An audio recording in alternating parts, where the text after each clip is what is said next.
This is Water Elemental. And this is Axis, and we are here today to talk about the League of Legends.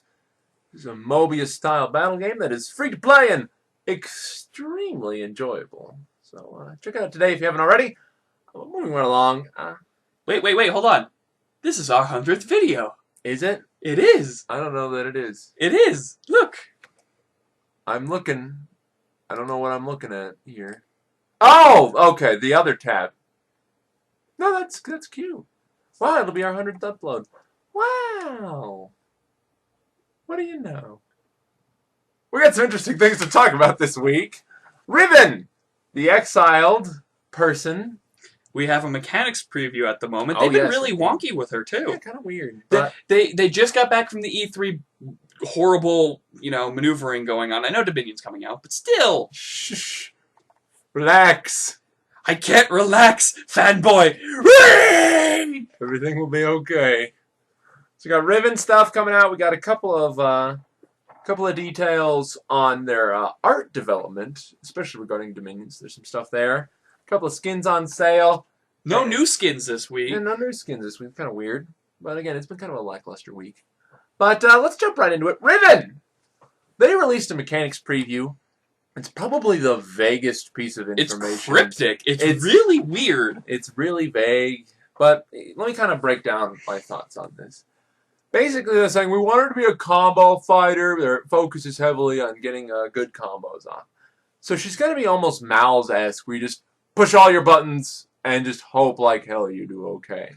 Which is what I kind of got from it. Well, her signature ability, Broken Wings, is that 3-part slash. It kind of is like it's like Pantheon's Heartseeker Strike, but she's moving while she does it. So she kind of does it's like in Brawl or something, where if you have Mario or something, he's doing that combo in the air and he like kind of shifts to the side as he does his attacks. So that's what I got out of it. What did you get out of this? Basically, what I see is she's gonna kind of have a short range, sort of step forward attack, kind of like Trundle-esque. And then she's going to have a ranged ability where maybe she picks someone with range, maybe with a slow. And of course, she'll have Key Shout, which I assume will be a small AoE stun with some combat modifiers, maybe some attack speed or attack damage. And finally, Broken Wings, which looks like it's going to be one of those maybe multi-button abilities, kind of like Lee Sin has, where it looks like it says she reforms her blade, and then she has a 3-combo slash, and then she will rush forward in a Nova. So it looks like it'll have multi-effects, or maybe it'll just be one big channel where you're just like, sha-sha-sha, sha-sha, sha-sha-sha, and you're like, oh, I hope they don't move one time. That would... Now, if you step to the left, you dodge everything. It's misfortunal at point-blank range. Be like, oh, swivel slightly to the left. Goodness, but her ultimate seems kind of interesting. I was thinking what they might have done with the her sword is you kind of like how Udyr and Nidalee, where if they hit their ult, they kind of have more like. Oh yeah, I forgot about Udyr's really powerful ult. Oh yeah, he doesn't have a ult. I'm sorry. I'm thinking how he has like more abilities. I was thinking how they kind of shift around. I don't know why I said. You mean more like Karma? Well, no, like how Nidalee goes in cat form, she has new skills. Yeah. I thought they might, you reforge her weapon and she has new skills. Oh, so it's that's what I was thinking. But I don't know why I was thinking Udyr. Maybe because of the fact that like all his abilities kind of give him different buffs. They're different. Something like that. I don't know why ult. Idiots. Udyr's ult is overpowered. Which one? It's just like Karma's. Oh goodness! But she looks like she'll be an interesting champ, just in the fact that she'll do different things than what we're used to in a melee.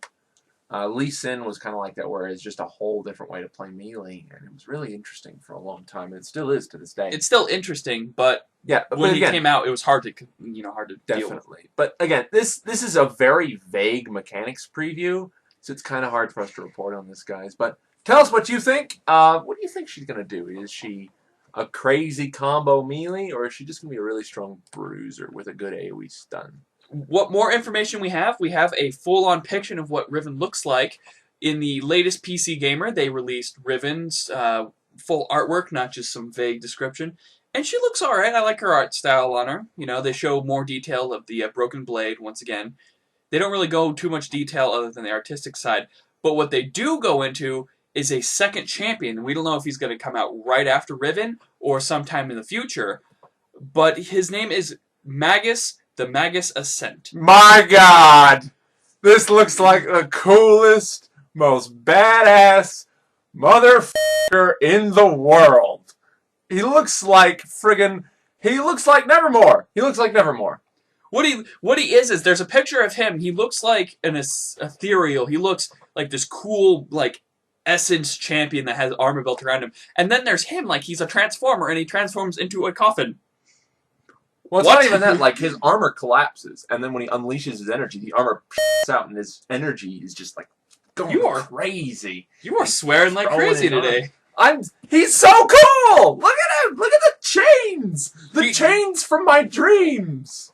It's great to see this guy, and I should have subscribed to PC Gamer, because they, unlike some other websites, they actually give good LOL information, and they kind of have cool exclusives and stuff. So we'll put a link to where I found this stuff. Guys, check it out. Tell us what you guys think about the new character. Kind of tell us what you think of him, if you're excited to see some interesting champions like this, because he looks really cool. And there's something else in, like, the corner. I can't tell who that is, though. I think that's Talon. Could be. It looks like Talon. But anyways, on to other news. We have a champion spotlight for Corki, the Daring Bombardier. This is a little bit weird. Watching the champion spotlight was kind of funny, because he was like, and phosphorus bomb, it gives you vision in an area, but it won't reveal invisible champions or wards. I'm like, that's because you nerfed it! It was so funny because both of the games that Freak played were absolutely horrid for him. Garen kept kill stealing. Another thing I saw was he's like, yeah, and if you see here, I auto attack and then I proc my missile barrage using my Trinity Force. That was so lucky. He wasn't actually thinking. He was like, oh, that happened. I'll play it off like I knew what was going on. Don't get me wrong. Corki's a great champion. I want to go play him now, but I don't want to look like every other guy that saw the champion spotlight, so I'm going to wait a bit. But Corki's a fun champion. Corki's an okay guy. There's definitely better choices, though.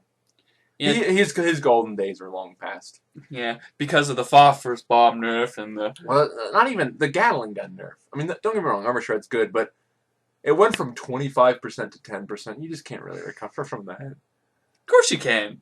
Sure you can. It's easy. It's easy. Just go play hard.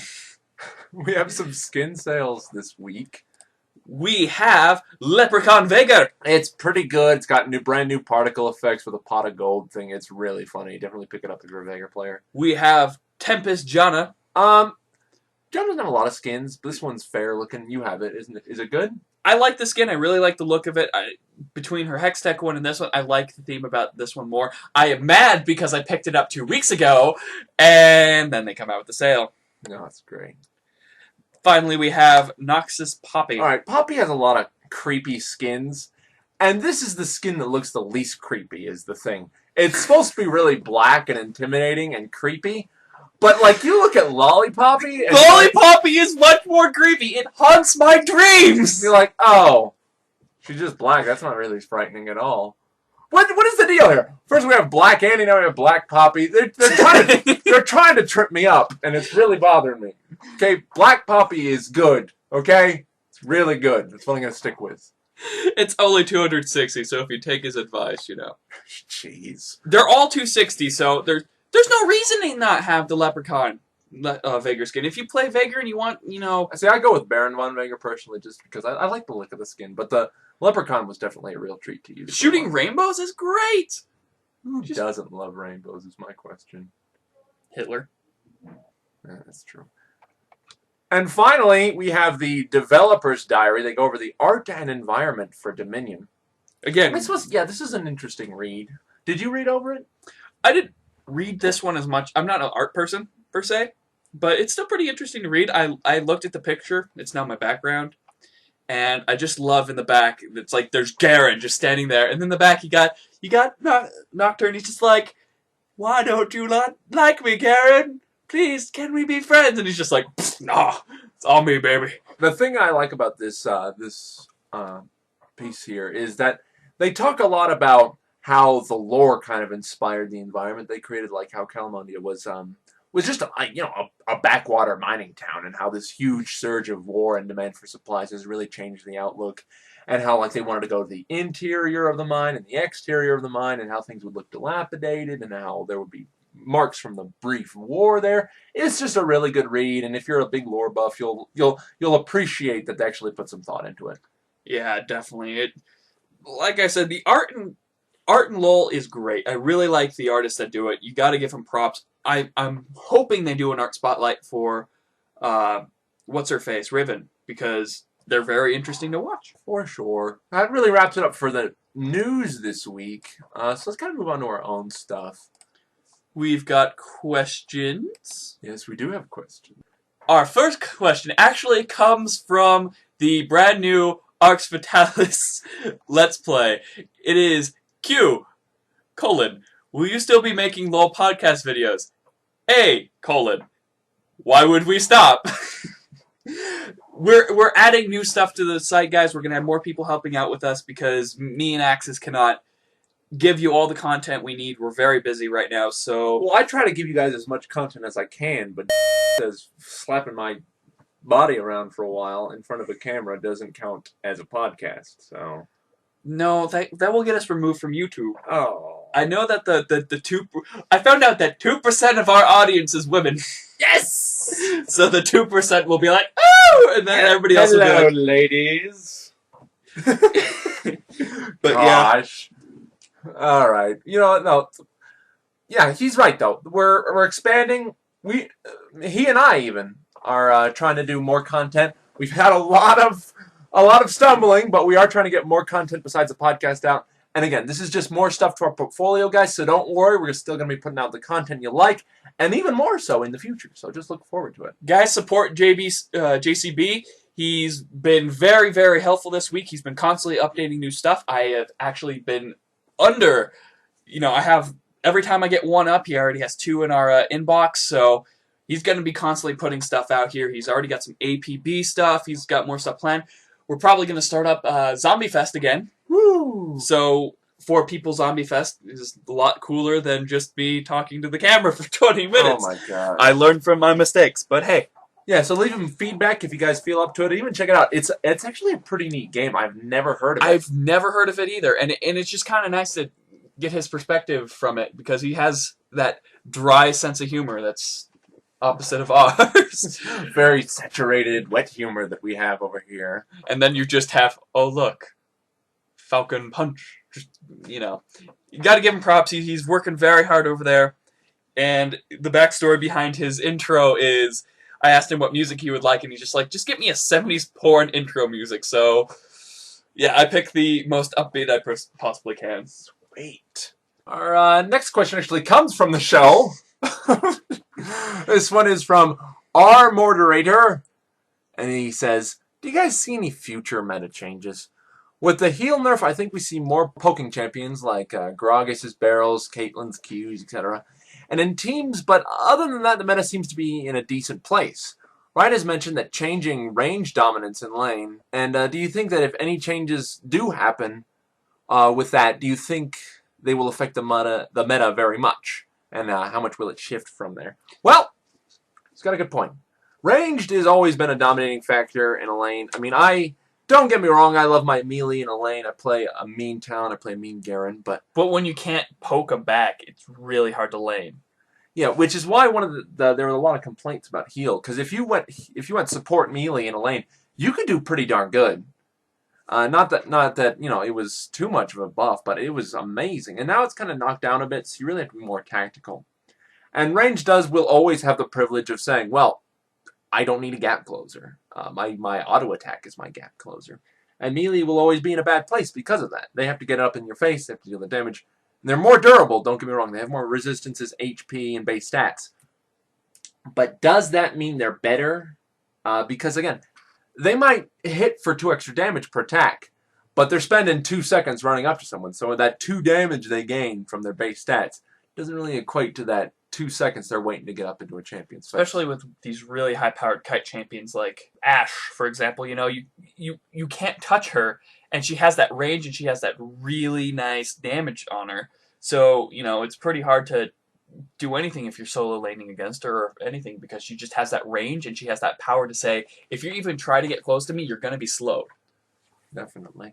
I mean, they have done some things to change it, like the lizard change and the frost mallet change. Those were all very good, but inevitably melee champions are bound to this gap closing system.